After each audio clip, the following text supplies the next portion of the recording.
Yeah, I think I can definitely empathize with this thing where you have like an idea, you have like an intuitive sense of what you're trying to create, but then you need to find the right packaging, the right narrative, the right framing to make it sort of engaging and compelling for other people.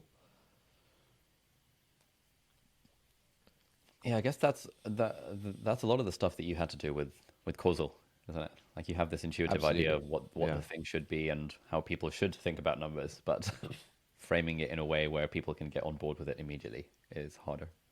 Yeah, it's all about narrative. And I think the two things sort of feed into each other. It's not that on the one hand you have the core idea, your vision, and then on the other hand you have like the narrative and you need to convert the core idea into the narrative. It it's a bit of a cycle where you have this like core idea, this vision thing, and the process of trying to build a narrative around it actually changes how you think about it and it sort of like feeds into each other. Um, I think like yeah, we've definitely gone through a lot of this with causal, particularly when fundraising. Narrative is super important.